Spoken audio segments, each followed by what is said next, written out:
ಬಂಧುಗಳೇ, ಗ್ಯಾಸ್ ಸಿಗೋದಿಲ್ಲ, ಪೆಟ್ರೋಲ್ ಸಿಗಲ್ಲ, ಡೀಸೆಲ್ ಸಿಗಲ್ಲ ಅಂತೇಳಿ ಜನ ವರಿ ಪಡಬೇಡಿ ಅಂತೇಳಿ ಕೇಂದ್ರ ಸರ್ಕಾರನೇ ಅಭಯ ಕೊಟ್ಟಿದೆ. ನಾವು ನೋಡ್ತಾ ಇದೀವಿ ನಿನ್ನೆಲ್ಲ ಏನ್ ಮಾಡ್ತಾ ಇದ್ದಾರೆ.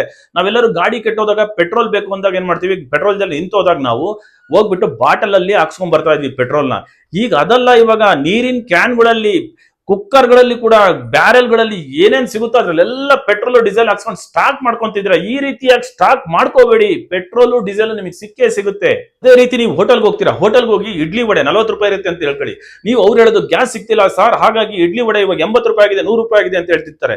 ಆ ರೀತಿ ಕೊಟ್ಟು ತಗೋಬೇಡಿ. ಅದೇ ರೀತಿ ಮಸಾಲ ದೋಸೆ 80 ರೂಪಾಯಿ ಇದೆ, 120, 150 ಈ ರೀತಿ ಕೊಟ್ಟು ಕೂಡ ಮಸಾಲ ದೋಸೆನೂ ತಗೋಬೇಡಿ. ಗ್ಯಾಸ್ ಸಿಗ್ತಾ ಇಲ್ಲ ಹಾಗಾಗಿ ಜಾಸ್ತಿ ಮಾಡಿದೀವಿ ಅಂತ ಅವ್ರು ಹೇಳಂಗೇ ಇಲ್ಲ. ಮೆನ್ಯೂಲ್ ಏನಿರುತ್ತೆ ಈ ಟ್ಯಾಕ್ಸ್ ಸಮೇತ ಸೇರ್ಬಿಟ್ಟು ಆ ಹೋಟೆಲ್ ಮೆನ್ಯೂಲ್ ಎಷ್ಟಿರುತ್ತೋ ಅಷ್ಟು ಕೊಟ್ಟು ಮಾತ್ರ ತಗೋಬೇಕು. ಎಕ್ಸ್ಟ್ರಾ ತಗೊಂಡೋಗಿಲ್ಲ ಅಂತ ಕೇಳಿಲ್ಲ ಹೋಟೆಲ್ನವರು ಅಂತ ಹೇಳಿದ್ರೆ ನೀವು. ಕನ್ಸ್ಯೂಮರ್ ಪ್ರೊಟೆಕ್ಷನ್ ಆಕ್ಟ್ 2019 ಪ್ರಕಾರ ಅಮೆಂಡ್ ಆಗಿದೆ. ಅದ್ರ ಪ್ರಕಾರ ಹೆಲ್ಪ್ ಲೈನ್ ಬಿಟ್ಟಿದ್ದಾರೆ. ಹೆಲ್ಪ್ ಲೈನ್ 1915 ನೀವು ಕಾಲ್ ಮಾಡ್ಬಿಟ್ಟು ಕಂಪ್ಲೇಂಟ್ ಕೊಟ್ರೆ ಹೋಟೆಲ್ ಮಾಲೀಕರ ಮೇಲೆ ಆಕ್ಷನ್ ತಗೊಳ್ತಾರೆ, ಹೋಟೆಲ್ ನಿಲ್ಲಿಸ್ಬಿಡ್ತಾರೆ. ಬಂಧುಗಳೇ ನಮಸ್ಕಾರ. ನಾನಿವತ್ತು ಹೇಳ್ತಾ ಇರೋದು ವಿಷಯ ಏನಪ್ಪಾ ಅಂತಂದ್ರೆ, ಗ್ಯಾಸು, ಪೆಟ್ರೋಲು ಮತ್ತೆ ಡೀಸೆಲು ಇವನ್ನೆಲ್ಲ ನೋಡ್ತಾ ಇದೀವಿ. ಅದರಲ್ಲೂ ಪೆಟ್ರೋಲು ಡೀಸೆಲ್ ಅಂತೂ ಜನಗಳು ಏನೇನ್ ಸಿಗುತ್ತೋ ಅದ್ರಲ್ಲಿ ಹಾಕ್ಸ್ಕೊಂತಾ ಇದಾರೆ. ನಾವು ನೋಡ್ತಾ ಇದ್ವಿ, ಯಾವ್ದಾರ ನಮ್ ಗಾಡಿ ಹೊಡಿತಾ ಇರ್ತೀವಿ, ಆ ಟೈಮಲ್ಲಿ ಪೆಟ್ರೋಲ್ ಖಾಲಿ ಆಯ್ತು ಅಂದ್ರೆ ನಾವು ನಿಲ್ಸ್ಬಿಟ್ಟು ನೀರಿನ ಬಾಟ್ಲಿ, ವಾಟರ್ ಬಾಟ್ಲು ತಗೊಂಡೋಗಿ ಹಾಕ್ಸ್ಕೊಂಡ್ ಬರೋದು ಮಾಡೋದು ಎಲ್ಲ ನೋಡ್ತಾ ಇದ್ವಿ.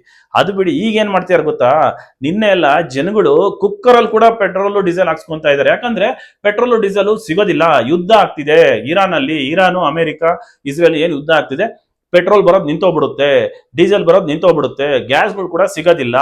ಈ ರೀತಿಯಾಗಿ ನೋಡ್ಬೋದು. ಇವಾಗ ಗ್ಯಾಸ್ ಅಂಗಡಿಗಳ ಹತ್ರ ಹೋದ್ರೆ ನೀವು ಜನ ಕ್ಯೂ ನಿಂತಿದ್ದಾರೆ. ಕ್ಯೂ ನಿಂತ್ರೆ ಆ ರೀತಿಯಾಗಿ ನಿಂತು ಬಿಟ್ರೆ ಗ್ಯಾಸ್ ಕೊಡೋದಿಲ್ಲ. ಅದಕ್ಕೂ ಒಂದು ರೂಲ್ಸ್ ಇದೆ.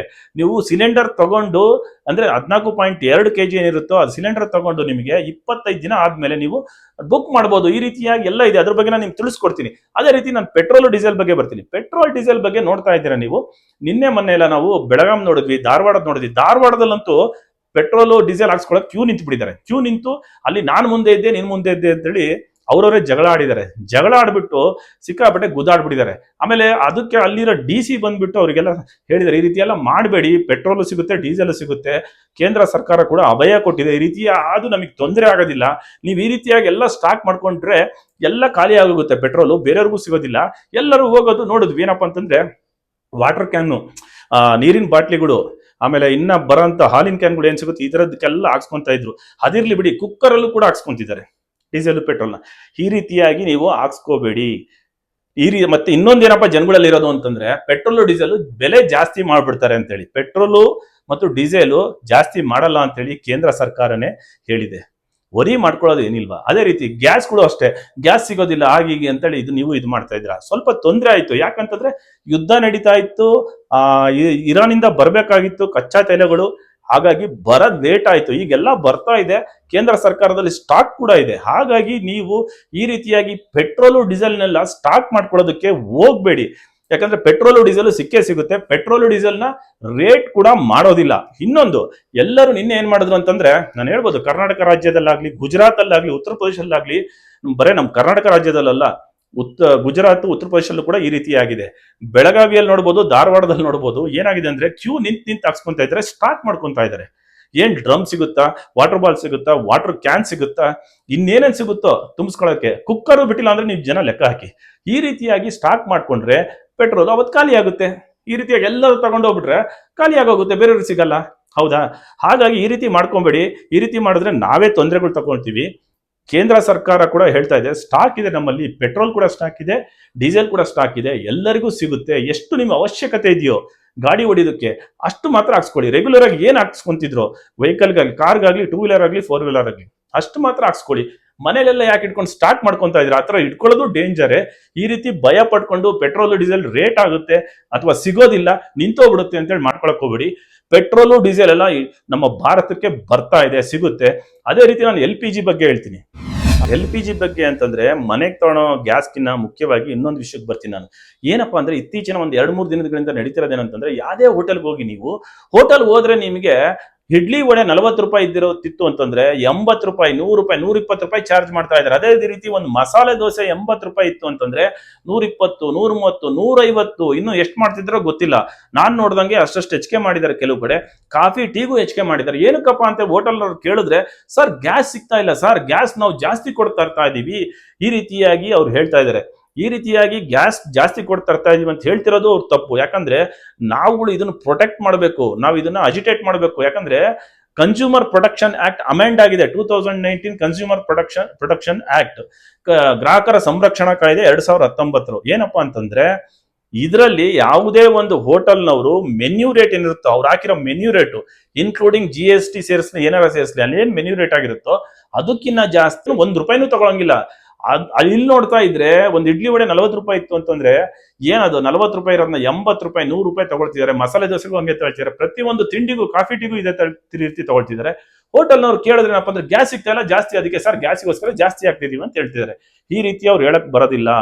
ಇದಕ್ಕೆ ಇನ್ನೊಂದು ಮಾಡ್ಬೋದು, ನೀವೇನಪ್ಪಾ ಅಂದ್ರೆ ಅವ್ರಿಗೆ ತಿಳಿ ಹೇಳ್ಬೇಕು, ಈ ರೀತಿ ಮಾಡಬೇಡಿ ಸಾರ್ ಅಂತೇಳಿ. ಕನ್ಸ್ಯೂಮರ್ ಪ್ರೊಟೆಕ್ಷನ್ ಆಕ್ಟ್ ಇದೆ, ಅಮೆಂಡ್ ಆಗಿದೆ, ಈ ರೀತಿ ಮಾಡಂಗಿಲ್ಲ ನೀವು ಅಂತಾನು ಹೇಳ್ಬೋದು. ಅಕಸ್ಮಾತ್ ಅವ್ರು ಕೇಳಿಲ್ಲ ಅಂತಂದ್ರೆ ಹೆಲ್ಪ್ ಲೈನ್ ಕೂಡ ಬಿಟ್ಟಿದ್ದಾರೆ, 1915 ನೀವು ಕಾಲ್ ಮಾಡಿದ್ರೆ ಸಾಕು, ಹೋಟೆಲ್ ಮಾಲೀಕರ ಮೇಲೆ ಆಕ್ಷನ್ ತಗೊಳ್ತಾರೆ. ಅಥವಾ ಕಾಮರ್ಸ್ ಪೋರ್ಟಿಕಲ್ ಅಂತ ಇರುತ್ತೆ, ಅದ್ರ ಪ್ರಕಾರ ನೀವು ಕನ್ಸ್ಯೂಮರ್ ಕಮಿಷನ್ಗೆ ಅಂದ್ರೆ ಕನ್ಸ್ಯೂಮರ್ ಗ್ರಾಹಕರ ಆಯೋಗಕ್ಕೆ ಕಂಪ್ಲೇಂಟ್ ಕೂಡ ಕೊಡ್ಬೋದು, ನೀವು ದೂರು ಕೂಡ ಕೊಡ್ಬೋದು, ಇಮೇಲ್ ಕೂಡ ಅದರಲ್ಲೂ ಮಾಡ್ಬೋದು.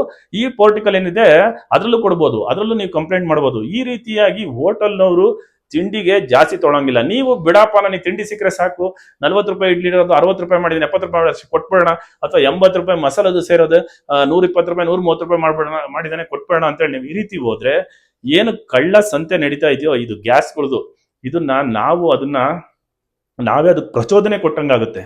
ಇದನ್ನ ಅಜಿಟೇಟ್ ಮಾಡ್ಬೇಕು ನಾವು. ಇದನ್ನ ಅಜಿಟೇಟ್ ಮಾಡಲಿಲ್ಲ ಅಂತಂದ್ರೆ ನಾವು ಏನಾಗುತ್ತೆ ಅಂದ್ರೆ ಇದನ್ನ ಪ್ರಚೋದನೆ ಕೊಟ್ಟು ಇದೇ ರೀತಿ ಇವತ್ತೇನು ಹೋಟೆಲಲ್ಲಿ ₹40 ಇರೋದು ₹60, ₹80 ಇಡ್ಲಿ ವಡೆಗೆ ಮಾಡ್ತಾ ಇದಾರೋ ಅದು ಕಂಟಿನ್ಯೂ ಆಗ ಹೋಗುತ್ತೆ. ಕಾಫಿ ಟೀ ₹15-20 ಇರೋದು ₹40 ತಾಳ್ತಿದಾರೋ ಅದು ಕಂಟಿನ್ಯೂ ಆಗ ಹೋಗುತ್ತೆ. ಹಾಗಾಗಿ ಸರ್ಕಾರ ಕನ್ಸ್ಯೂಮರ್ ಪ್ರೊಟೆಕ್ಷನ್ ಆಕ್ಟ್ 2019 ಅಮೆಂಡ್ ಆಗಿದೆ, ಹೆಲ್ಪ್ ಲೈನ್ ಕೂಡ ಬಿಟ್ಟಿದೆ, 1915 ಕಂಪ್ಲೇಂಟ್ ಮಾಡಿ. ಕಾಮರ್ಸ್ ಪೋರ್ಟಿಕಲ್ ಇದೆ, ಅದಕ್ಕೆ ನೀವು ಕನ್ಸ್ಯೂಮರ್ ಕಮಿಷನ್ಗೂ ಆಯೋಗಕ್ಕೆ ನೀವು ದೂರು ಕೂಡ ಕೊಡ್ಬೋದು. ಈ ರೀತಿಯಾಗಿ ಮಾಡಿ ಅಂತೇಳಿ ನಾನು ನಿಮಗೆ ಹೇಳ್ತಾ ಇದ್ದೀನಿ. ಅದೇ ರೀತಿಯಾಗಿ LPG ಸಿಲಿಂಡರ್ ಬಗ್ಗೆ ಹೇಳ್ತೀನಿ. ಸಿಲಿಂಡರ್ ಎಷ್ಟು ದಿನ ಗ್ಯಾಪ್ ಇರಬೇಕು ಅಂತೇಳಿ ವದಂತಿಗಳಿಗೆ ಕಿವಿಗೊಡಬೇಡಿ. ಹಾಗಾಗಿ ನಾನು ಇದನ್ನು ಎಷ್ಟು ದಿನ ಗ್ಯಾಪ್ ಇರಬೇಕು ಅಂತಾನು ಹೇಳ್ತೀನಿ ನಿಮಗೆ. ನೋಡಿ, ಮನೆಗೆ ತಗೊಳ್ತೀವಿ ನಾವು, ಸಿಲಿಂಡರ್ ರೀಫಿಲ್ ಬುಕ್ಕಿಂಗ್ ಅಂತರ ಎಷ್ಟಿರಬೇಕು ಅಂತಂದ್ರೆ ಸರ್ಕಾರನೇ ಅಧಿಕೃತವಾಗಿಬಿಟ್ಟಿದೆ.